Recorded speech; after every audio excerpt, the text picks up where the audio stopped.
Assalamualaikum warahmatullahi wabarakatuh. Perkenalkan, nama saya Vidya Rohma dari Fakultas Ekonomi Manajemen semester 2 Universitas Muhammadiyah Cirebon. Saya di sini akan menjelaskan sedikit tentang hadis yang berhubungan dengan ilmu ekonomi. Nah, saya akan menjelaskan sedikit tentang hubungan Islam dengan ilmu ekonomi itu sendiri. Hubungan Islam dengan ilmu ekonomi yaitu dibangun atas dasar agama Islam. Ekonomi Islam didasarkan atas 5 universal.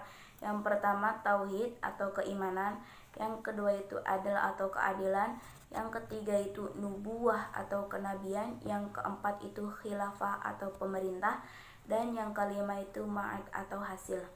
Untuk memahami hubungan antara agama Islam dan perilaku ekonomi, maka harus dipelajari bidang dan ruang lingkup masing-masing. Kegiatan ekonomi dalam pandangan Islam merupakan tuntunan kehidupan. Islam memposisikan kegiatan ekonomi sebagai aspek penting karena kegiatan ekonomi sebagaimana kegiatan lainnya perlu dituntun dan dikontrol sesuai dengan ajaran agama Islam.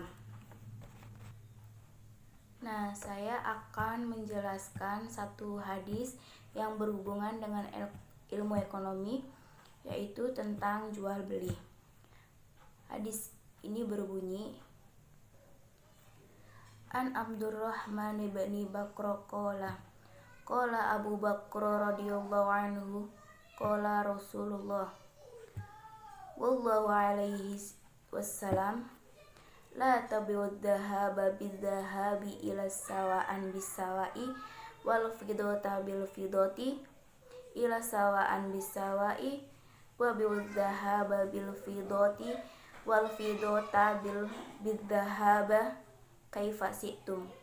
Yang artinya, dari Abdurrahman bin Abi Bakr, katanya Abu Bakr radhiyallahu anhu berkata, Rasulullah Shallallahu alaihi wasallam bersabda, jangan kalian jual beli emas dengan emas kecuali yang sama-sama. Jangan kalian jual beli perak dengan perak kecuali yang sama-sama. Dan jual belilah emas dengan perak atau perak dengan emas sesuai dengan keinginan kalian. Hadis riwayat Bukhari. Nah, hadis tadi menjelaskan bahwa jual beli dengan barang yang sejenis seperti emas dengan emas, perak dengan perak, kurma dengan kurma, gandum dengan gandum, kecuali dengan ukuran, timbangan, dan takaran yang sama.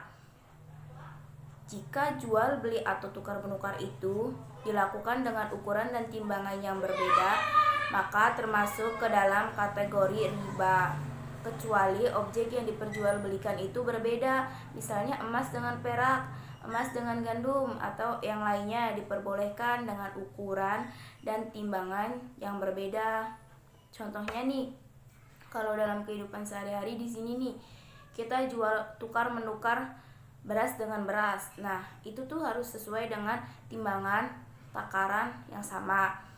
Kecuali kita nih kalau misalkan jual beli beras dengan gula batu, nah itu tuh boleh dengan ukuran dan timbangan yang berbeda, karena sesuai dengan itunya aja tuh harganya. Misalkan beras sama beras, nah sesuai timbangannya sama karena memang harganya itu sama. Misalkan beras 12.000 1 kilonya, nah kita tukar dengan beras lagi, nah sama juga kalau diuangkan itu 12.000. Nah kalau dengan gula batu kita tukar dengan beras dengan gula batu, berasnya 1 kilo, gula batunya 1,5 kilo. Nah itu tuh kalau kan dengan timbangan yang berbeda, tapi kalau dihasilkan, diuangkan itu dengan uang yang sama, nah itu boleh. Nah yang kedua itu, nah mengenai riba, kan tidak boleh tuh diperbolehkan dengan ukuran dan timbangan yang berbeda jika itu objeknya berbeda. Karena itu tidak boleh jual beli 1 dirham dengan 2 dirham atau 1 dinar dengan 2 dinar.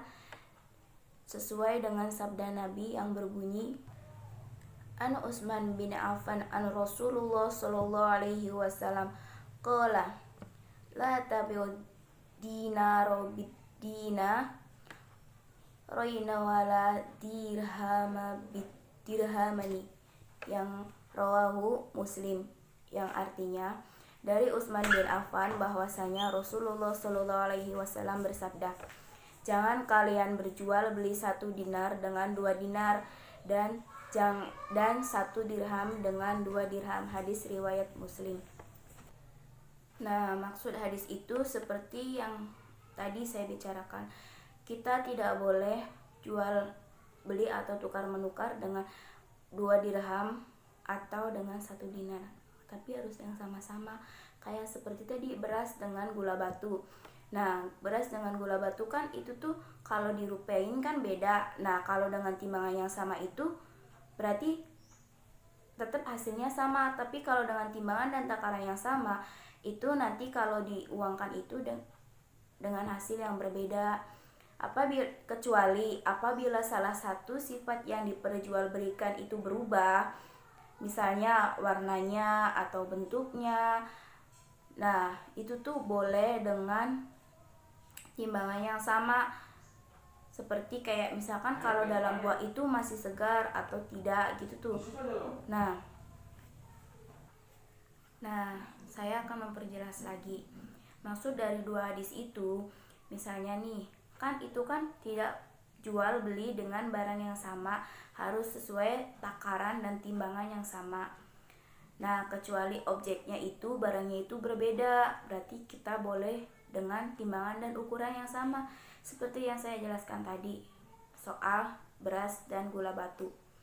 Nah, kalau beras dan beras kita boleh dengan timbangan yang sama, karena kalau dirupiahkan juga hasilnya sama.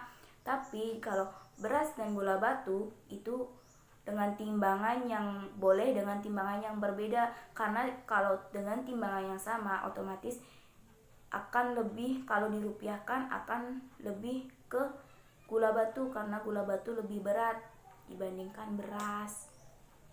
Nah, kecuali ini berbeda objek, kita berbeda jenis objeknya, tapi objek itu udah kusam atau udah beda bentuknya. Nah, itu boleh dengan timbangan dan ukuran yang sama.